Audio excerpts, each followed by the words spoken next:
आज हम लोग क्लास 12 स्थिर विद्युत विभव के बारे में अध्ययन करेंगे। स्थिर विद्युत विभव का अध्ययन करने के लिए विभव के पहले आप लोगों ने कूलॉम का नियम वगैरह पढ़ा हुआ है।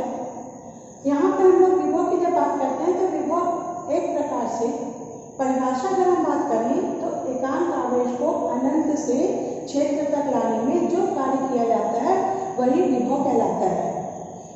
मतलब यहाँ पे हम लोग इस पूरे टॉपिक में किसी भी आवेश को अनंत से क्षेत्र तक लाने में कार्य कितना किया गया, उस कार्य के आधार पे कौन सी ऊर्जा उत्पन्न होती है, इसके बारे में बात करेंगे। विभव जो है वो एक वह कारक है जो किसी भी आवेश की गति को नियंत्रित करता है कि आवेश किस दिशा में गति कर रहा है, कैसे कर रहा है, इसको नियंत्रित करता है। इस विभव को पढ़ने के लिए हम लोग स्थितिज ऊर्जा की भी बात करें, क्योंकि लाने में किया गया कार्य ऊर्जा कहलाती है। स्थितिज ऊर्जा की बात करें तो स्थितिज ऊर्जा के लिए हम लोग कहते हैं कि किसी भी आवेश को अनंत से क्षेत्र तक लाने में जितना कार्य किया जाता है उसको स्थितिज ऊर्जा, वैद्युत स्थितिज ऊर्जा कहते हैं। इसको अध्ययन करने के लिए कि ये स्थितिज ऊर्जा विभव में कब कन्वर्ट होती है, इसको अध्ययन करने के लिए माना बिंदु O पर कोई प्लस क्यू आवेश रखा हुआ है। यह आवेश अपने चारों ओर एक विद्युत क्षेत्र उत्पन्न करता है और इस विद्युत क्षेत्र की दिशा बाहर की तरफ, क्योंकि ये धनात्मक आवेश है तो ये अनंत की दिशा की तरफ काम करेगा। इसी विद्युत क्षेत्र में यहाँ पे इस एक बिंदु पे माना एक कोई परीक्षण आवेश Q0 रखा हुआ है जिसकी प्रकृति जो है वो धनात्मक है, क्योंकि परीक्षण आवेश वह आवेश होता है जिसका प्रकृति धनात्मक होती है और ये मान के चलते हैं कि इसका स्वयं का मान इतना कम होता है कि ये स्वयं अपनी विद्युत क्षेत्र उत्पन्न नहीं कर सकता। इसलिए यहाँ पे ए बिंदु पे ये परीक्षण आवेश Q0 रखा है। अब हमको इस ए बिंदु पे रखे आवेश को ए से बी तक लाने में किए गए कार्य की गणना करनी है। जब हम ए से बी तक लाने में किए गए कार्य की गणना करते हैं तो ए से बी तक जैसे कि विद्युत क्षेत्र की दिशा अर्थात ये जो बल उत्पन्न होता है इसके विद्युत बल वो इस दिशा में काम करेगा। इसका मतलब ये धन और ये धन एक दूसरे को प्रतिकर्षित करेगा। तो अगर इस धनात्मक परीक्षण आवेश को स्वतंत्र कर दिया जाए तो वो भी इसी दिशा में विद्युत क्षेत्र की दिशा में गति करने लगेगा। लेकिन हमको आवेश को लाना कहाँ है, ए से बी तक। इसका मतलब कि हमको इस परीक्षण आवेश को इस विद्युत क्षेत्र के विपरीत दिशा में लेके आना है। फिर से समझिए, विद्युत क्षेत्र जो है वो बी से ए की दिशा में, क्योंकि धनात्मक आवेश हमेशा ये धन आवेश हमेशा बाहर की तरफ विद्युत क्षेत्र उत्पन्न कर रहा है, तो इस कारण से इसकी विद्युत बल की दिशा जो है वो इस दिशा में बी से ए की तरफ है। लेकिन हम परीक्षण आवेश को कहाँ लेके आ रहे हैं, ए से बी तक ला रहे हैं। मतलब इसके विद्युत बल के विरुद्ध विपरीत दिशा में लेके आ रहे हैं। इस स्थिति में हम लाने में किया गया कार्य W8B बात करें तो यहाँ पे अद्य क्या आवेश अपने आप आएगा, नहीं। जब हम इस पे एक एक्सटर्नल फोर्स लगाएंगे, ये जो फोर्स जो है जब इस Fe के बराबर तथा अधिक होगी तभी आवेश गति करेगा। इसका मतलब कि F एक्सटर्नल जो है वो माइनस Fe के बराबर होगा। क्यों माइनस क्यों होगा, क्योंकि इसकी दिशा और इसकी दिशा इस लगाए गए बल की दिशा एक दूसरे के विपरीत है। तो उस स्थिति में इस एक्सटर्नल फोर्स के कारण जब हम ए से बी तक आवेश को लेके आएंगे तो उस स्थिति में किया गया कार्य बराबर होता है इंटीग्रल ए से बी तक F इंटू dr होता है। यहाँ पे F कौन सा, क्योंकि एक्सटर्नल फोर्स काम कर रहा है इसलिए F इंटू dr इस प्रकार से परिभाषित करेंगे। और आगे हम करें तो FAB बराबर क्या हो जाएगा, माइनस इंटीग्रल ए से बी, F एक्सटर्नल की वैल्यू क्योंकि लिख रहे हैं तो इसलिए माइनस FE इंटू dr होगा। दोनों के ऊपर वेक्टर हम लगा लीजिए तो WAB किया गया कार्य बराबर क्या हो गया, माइनस। अब ये FE बल होता क्या है, हम लोग जानते हैं कि यदि एकांक आवेश में लगने वाला बल उसके विद्युत क्षेत्र की तीव्रता कहलाता है, तो अगर Q0 आवेश में लगने वाले बल की बात करें तो ये बल जो FE होगा वो Q0E के बराबर होगा। तो इस FE की जगह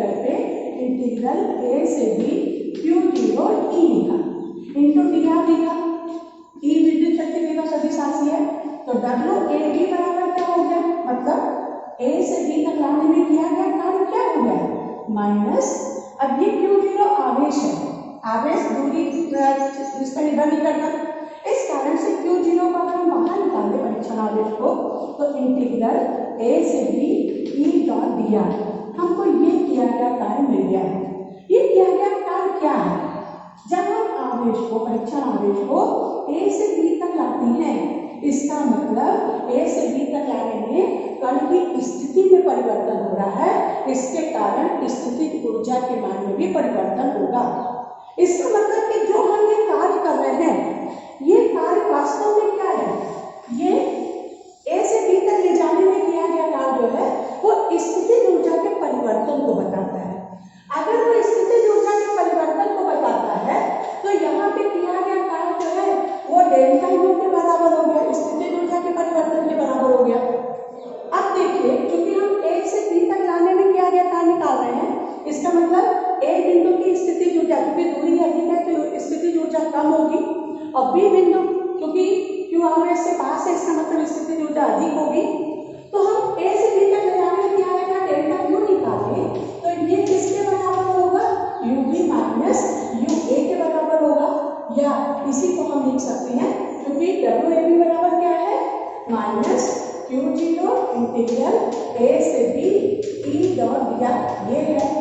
इसका मतलब कि वास्तव में जब हम इस आवेश को A बिंदु से B बिंदु तक ले जा रहे हैं तो स्थितिज ऊर्जा में परिवर्तन हो रहा है, और वह स्थितिज ऊर्जा में परिवर्तन माइनस Q0 A से B E डॉट dr के बराबर होगा। अब यहाँ पे हमने A से B तक की स्थितिज ऊर्जा के मान में परिवर्तन की बात की।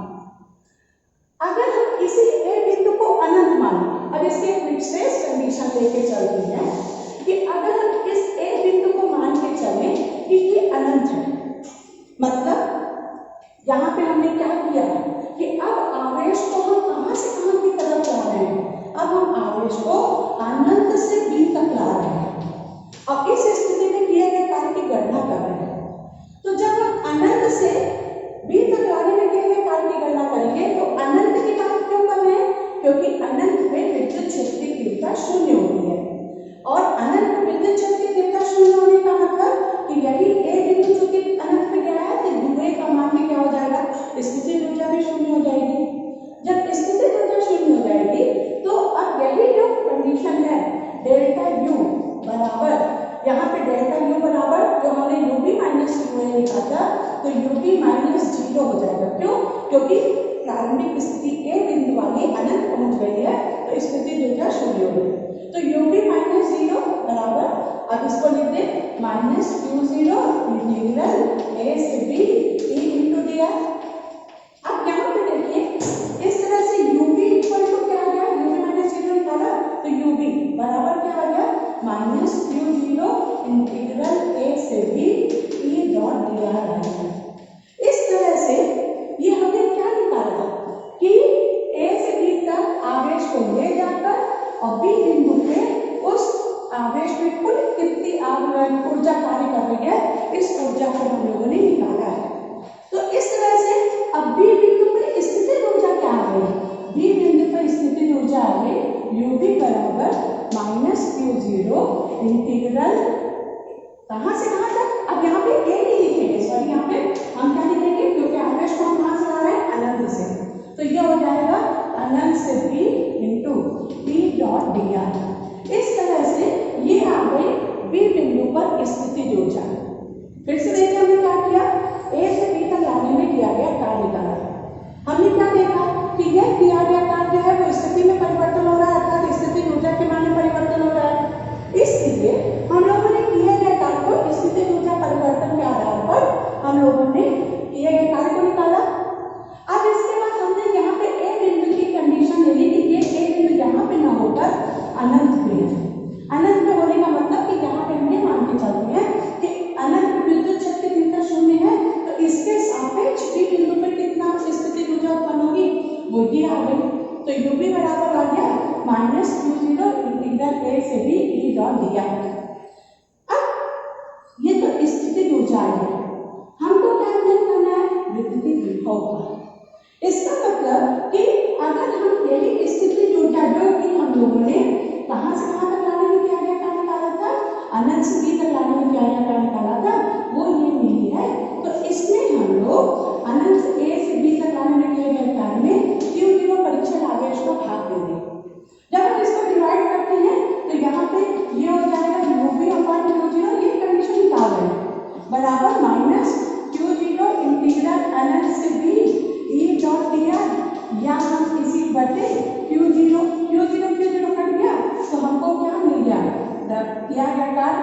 से b तक बटे Q0 बराबर, यहाँ पे हम बात करें तो UB बटे Q0 और यही हमारा माइनस इंटीग्रल अनंत से b E डॉट dr के मान को प्रदर्शित कर रहा है। तो ये जो पद है किया गया कार्य अनंत से b तक अर्थात अनंत से किसी बिंदु तक लाने में जो किया गया कार्य है और परीक्षण आवेश का जो अनुपात है यही हमारा विभव कहलाता है। ये जो विभव की हम लोग बात कर रहे हैं, ये विभव क्या है? विभव जो है वो एक प्रकार से या इस स्थिर वैद्युत स्थिति ऊर्जा प्रति एकांक आवेश, मतलब एकांक आवेश पर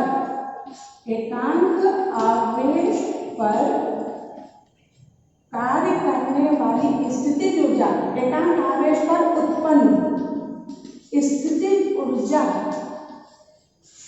ही विभव कहलाती है। स्थितिज ऊर्जा ही क्या कहलाती है? विभव कहलाती है। इसका मतलब कि विभव है क्या? वास्तव में इस B बिंदु पर जब हम एकांक आवेश को लाते हैं तो जितना कार्य करते हैं या जितनी ऊर्जा उत्पन्न होती है वही ऊर्जा जो है वो स्थितिज ऊर्जा, वही ऊर्जा जो है वो विभव कहलाता है। तो इस तरह से विभव की क्या परिभाषा हो गई?